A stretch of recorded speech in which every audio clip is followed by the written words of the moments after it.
Hey there. Subscribe to my channel. And also press this bell icon. Kebanyakan wanita ini ikut, namanya Nufailah. Nufailah radhiyallahu anha. Dan dia sering disebut dalam buku-buku sejarah sebagai perawat pertama dalam Islam. Nufailah ini bertugas, selain laki-laki mendampingi, dia juga datang ke masjid untuk mengobati lukanya Sa'ad radhiyallahu anhu. Dan ini juga pelajaran teman-teman sekalian, dalam pengobatan tidak ada masalah ini. Ya, kalau misalnya ada laki-laki luka, kemudian ada perawat perempuan yang harus membersihkan luka itu, ya, tentu di sini tidak ada khalwat, tidak ada berdua-duaan.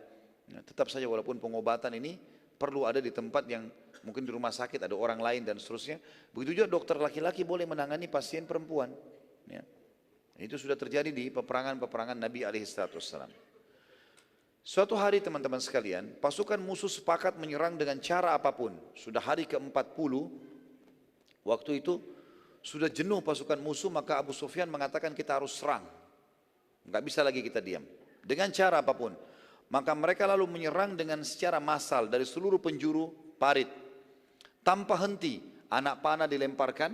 Mereka lakukan adalah lempar anak panah dari belakang pasukan. Sekian ribu orang pemanah melempar ke arah muslimin. Sekian ribu. Dan anak panah teman-teman kalau lagi dilempar, cara perang itu harus kita nangkis dulu. Enggak bisa anak panah kemudian tiba-tiba kita juga memanah, akan kena. Maka harus nangkis. Dan cara menangkisnya yang paling aman adalah orang-orang duduk sambil pegang perisai. Sehingga anak panah itu tidak kena. Kalau berdiri bisa kena kakinya, bisa kena pahanya. Maka mereka harus duduk, mereka sambil pegang perisai. Perisainya itu bisa melindungi dari anak panah. Orang-orang Quraisy mengatur strategi di hari ke-40 itu. Sekian ribu pemanah harus memanah non-stop. Dari pagi sampai malam. Non-stop. Lempar semua anak panah. Ada orang yang produksi anak panah, beberapa orang disuruh produksi sekian 1000 orang buat anak-anak panah. Sekian ribu orang memanah terus. Sisi yang lain, di depan para pemanah. Pemanah ini melempar panah kalau jarak jauh dibuat kayak mencikung begitu ya. Jadi bukan dipanah lurus, tapi dibuat mencikung. Dan ini memang ada keterampilan khusus. Di depan mereka, di depan para pemanah ini, itu ada pasukan kuda. Sekian ribu juga jumlahnya. Apa yang mereka buat?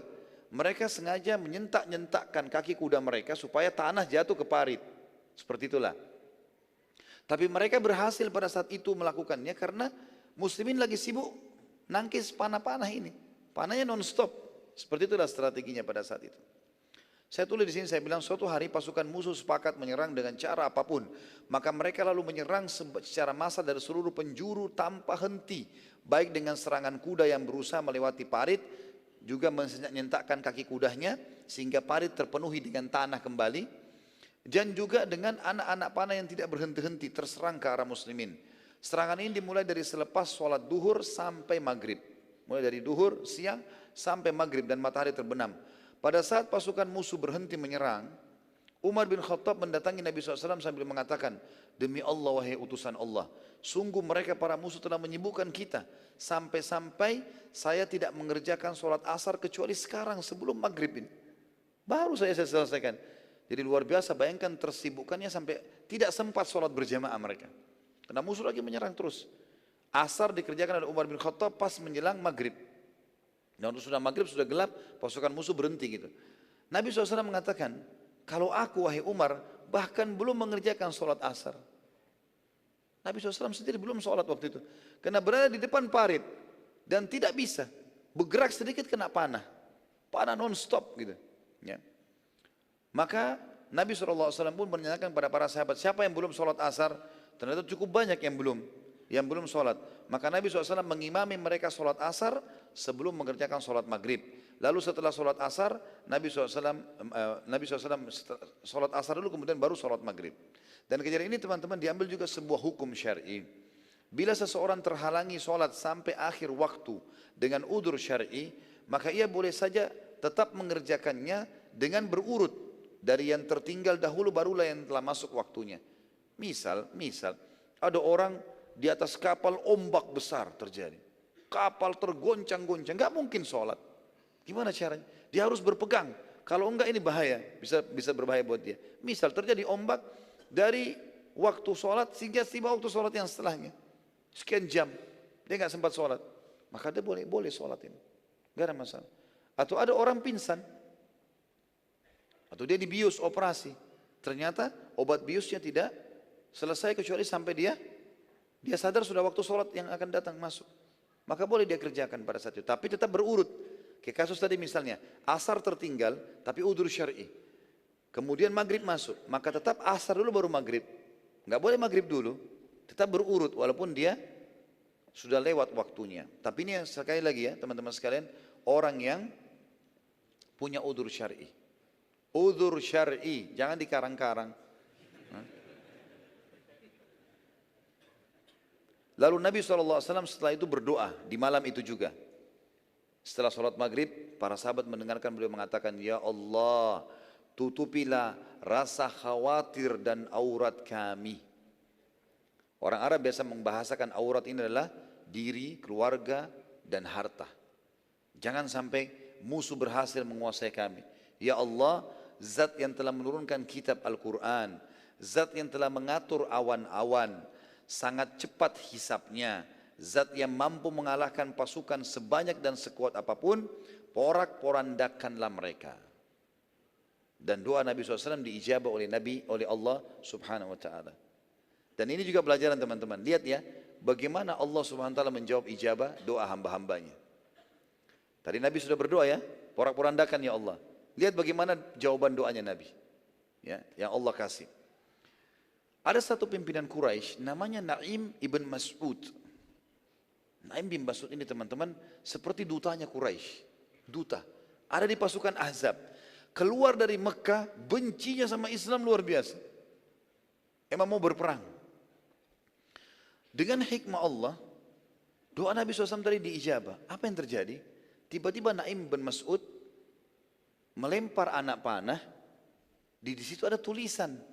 Tulisannya, wahai muslimin, sampaikan kepada Muhammad kalau saya mau masuk Islam.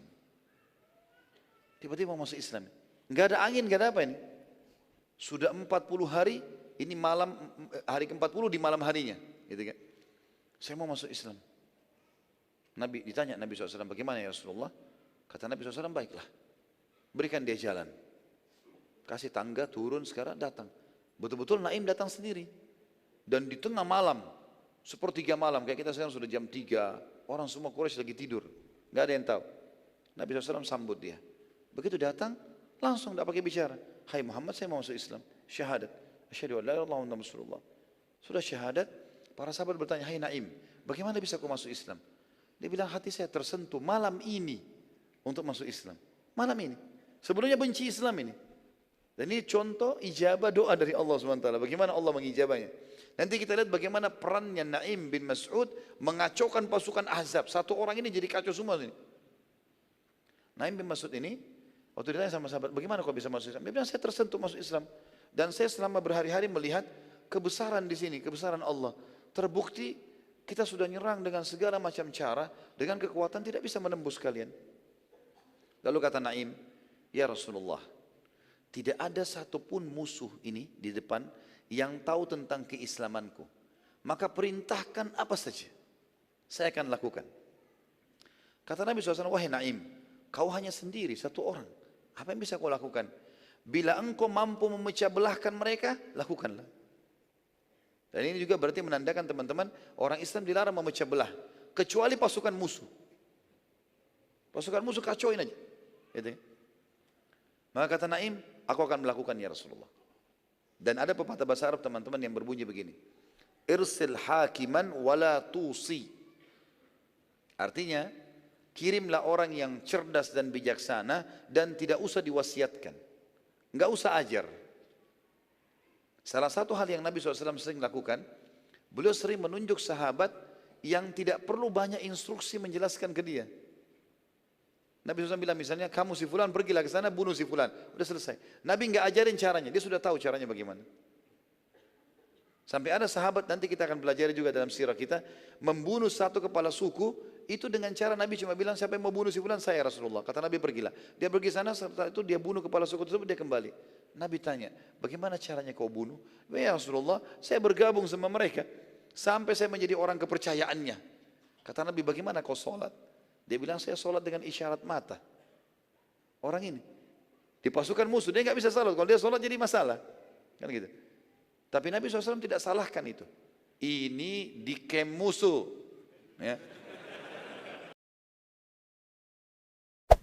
Hey there. Subscribe to my channel. And also press this bell icon.